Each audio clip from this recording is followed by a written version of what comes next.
என்னம்மா லலிதாம்மா? வணக்கம் ஐயா. துர்கா பூஜை நல்லபடியா போயிட்டு இருக்கு போல இருக்கு.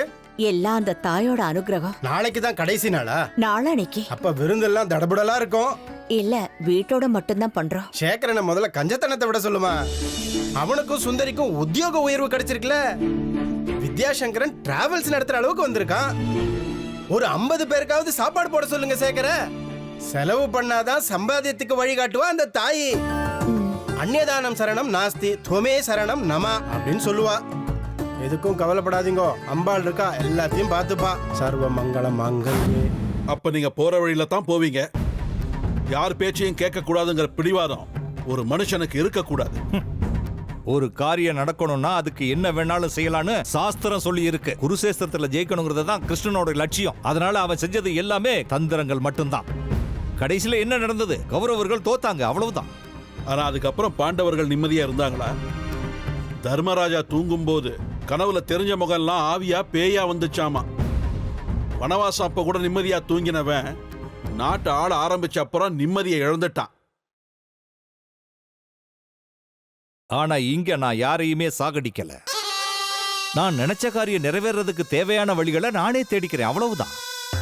சும்மா திடீர்னு போய் உன் மகளை என் வீட்டு மருமகளை ஏத்துக்கிறேன்னு சொன்னா சேகரன் ஒத்துக்குவானா? அதுக்கு தான் அவனை எனக்கு நன்றி கடன் பட வச்சேன். அவன் குடும்பத்துக்கு உதவுனேன். இப்ப அவன் என்கிட்ட எல்லா பக்கத்துலயும் மாட்டிக்கிட்டா முடியாதுன்னு சொல்றதுக்கு வாய்ப்பே இல்லை. அவனுடைய பொண்ணுக்கு அம்மனை கண்டாலே ஆகிறது இல்ல.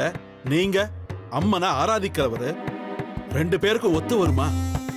நாம மடியில கத்திய கட்டிக்கிட்டு படுத்தோம்னா கத்தி எப்ப வேணா குத்தும்.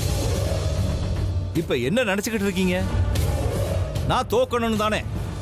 ஏன் எப்பவுமே அவசகுணமாவே பேசுறீங்க? நான் உங்களுக்கு என்ன பண்ணேன்? இருக்கிறத சந்தோஷமா அனுபவிச்சுக்கிட்டு நிம்மதியா இருக்கலாம்ல. அதை விட்டுட்டு வேற எதையும் அடையறதுக்கு தேவையில்லாம ஏன் பிடிவாதம் பிடிக்கிறீங்க? அதுவும் சக்கரத்தை அடைய. எனக்கு நல்ல சகுனமே தெரியல, அபசகுனம் தான் தெரியுது. உங்களுக்கு எச்சரிக்கை பண்ணணும்னு தோணுச்சு, சொன்னேன்.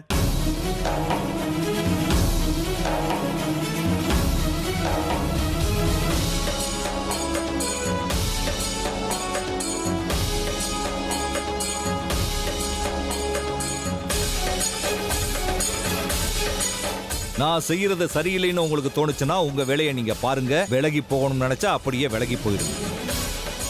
நான் போக மாட்டேன்னு உங்களுக்கு தெரியும், அதான் இப்படி பேசுறீங்க. என் லட்சியத்துக்கு நீங்க உதவி செய்ய முடியணும்னா இங்க இருக்கலாம். அப்படி இல்லைன்னா உங்களை பத்தி நல்லா தெரியும், விடுங்க.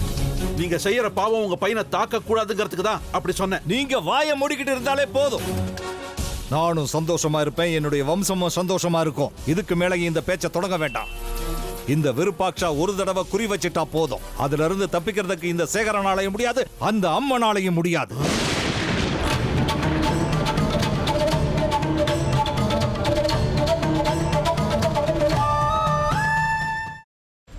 அவன் அழகா தப்பிச்சு வருவான். உன் வேலை என்னவோ அத மட்டும் பாரு. புதக்குழியா இருக்கிற பாதைக்கு போக வேண்டாம்னு சொல்றேன். நீங்க கேட்க மாட்டேங்கிறீங்களே. எல்லாத்துக்கும் கடைசியா ஒரே ஒரு வார்த்தை சொல்றேன் அத்தை. தெய்வம் கொடுக்கறத யாராலையும் தடுக்க முடியாது. தெய்வம் கொடுக்க மறுக்கிறத யாராலையும் கொடுக்கவும் முடியாது. தங்கதுரைக்கான தண்டனை ஆண்டவனோட கைவசம் தயாரா இருக்கு. முடிஞ்சா நீங்க காப்பாத்திக்கோங்க. பிரியாணி பாத்திரத்தில் நெய், கடலை எண்ணெய், பட்டை, மராட்டி மொட்டு, கல்பாசி, ஏலக்காய், பிரியாணி இலை, வெங்காயம், பூண்டு, முந்திரி, பிரியாணி மசாலா, தக்காளி, கல் உப்பு, மஞ்சள் தூள், கொத்தமல்லி, புதினா சேர்த்து நன்கு வதக்கவும். பின்னர் மட்டன், தயிர், சிறிது தண்ணீர் ஊற்றி கலந்து அதனுடன் சீரக சம்பா அரிசி சேர்த்து கொதித்த பின் பச்சை மிளகாய், புதினா சேர்த்து இறுதியாக தம் போட்டு இறக்கினால் சுவையான கொங்கு நாடு வெள்ளை மட்டன் பிரியாணி தயார். இப்போ உனக்கு கால் உடைஞ்சிருக்கும். தனோ, பார்த்து சூதானமா நடந்துக்கோ. இந்த வீடு பயங்கரமான காடு மாதிரி. யாரு அழிப்பாங்கன்னே தெரியாது. அக்கா, இப்ப நான் என்னக்கா பண்றது? யோசிக்கவே யோசிக்காத. உன் புருஷன் தலையில நறுக்குன்னு 4 கொட்டு கொட்டி சம்மதிக்க வச்சிரு.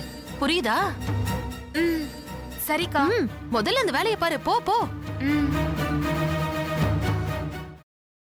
செல்வி எங்க போயிருக்கான்னு சொல்லு. அதான் நீங்க சொன்னீங்களேம்மா, அவங்க அம்மா அப்பா வீட்டுக்கு போயிருக்காங்க. அப்படிதான் சொல்லணும். சரி, சந்தோஷ்க்கு லெமன் டீ கொடுத்துட்டு உடனே வந்துடணும். புரிஞ்சுதா? ம் சரிங்கம்மா. எப்படி? ஐயோ, உனக்கு கிரிமினல் மைண்ட் இல்லடி, நீயே கிரிமினல் தான் என் தங்கம். ஒரு நிமிஷம். இதோ வரேங்க. நல்ல லூசு குடும்பம்டாது, என்ன சொன்னாலும் நம்புதுங்க.